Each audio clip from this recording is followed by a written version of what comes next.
Fasiti Chicago ti sọ̀rọ̀ lórí ìwé-ẹ̀rí Tinubu. Àwọn aláṣẹ yunifásítì Chicago lórílẹ̀‐èdè Amẹ́ríkà ti fìdí ẹ̀ múlẹ̀ pé lóòótọ́ ni ààrẹ orílẹ̀‐èdè yìí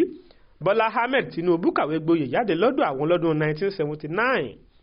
Àwọn aláṣẹ iléèwé náà fọ̀rọ̀ ọ̀hún léde lọ́jọ́bọ̀ tọ́sídẹ̀ẹ́ ọjọ́ 14 ọdún 2023 yìí láti ẹnu agbẹnusọ wọn.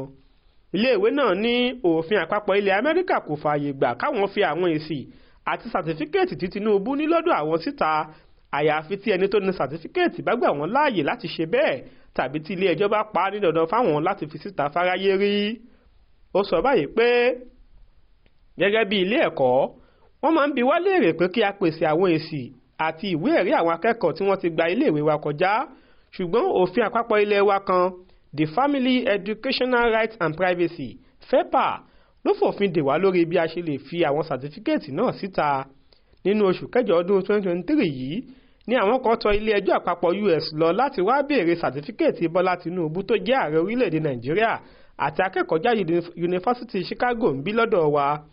À ń fi àsìkò yìí fìdí ẹ̀ múlẹ̀ pé lóòótọ́ ni Tinubu kàwé gboyè dìgírì rẹ̀ ní yunifásítì wa lọ́dún 1979,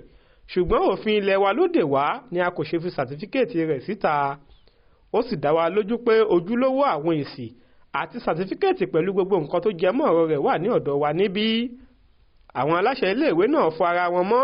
pé àwọn kò lẹ̀dí àpò pọ̀ mọ́ ẹ̀ka ètò ìdájọ́ orílẹ̀-èdè Nàìjíríà pẹ̀lú bí àwọn ṣe kọ̀ láti fi sàtífíkẹ́ẹ̀tì Tinubu sílẹ̀ fún àwọn tó béèrè fún,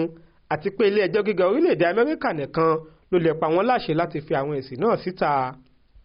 Bẹ́ẹ̀ ò bá gbàgbé pé lára ẹ̀sùn tí òǹdíje dupò ààrẹ lábẹ́ àsíá ẹgbẹ́ òṣèlú People's Democratic Party PDP Alhaji Atiku Abubakar fi kan Tinubu léyìí tó fẹ́ lò fi tako ìkéde ìjáwé olúborí Tinubu ní sàtífíkẹ́ẹ̀tì yunifásítì Chicago yìí tó ní fẹ́ẹ̀kì ni. Igbákejì ààrẹ orílẹ̀-èdè yìí nígbà kan rí ọ̀hún fún kámọ́ pé ọdún 1979 ní Tinubu jáde nílé ìwé náà, ṣùgbọ́n ẹni tó jẹ́ adarí ilé ìwé náà lásìkò tí wọ́n ń sọ yìí ni Enora Daniel tó buwọ́lu sàtífíkẹ́ẹ̀tì náà ṣẹ̀ṣẹ̀ darapọ̀ mọ́ ilé ìwé náà ní ọdún 1988 ni,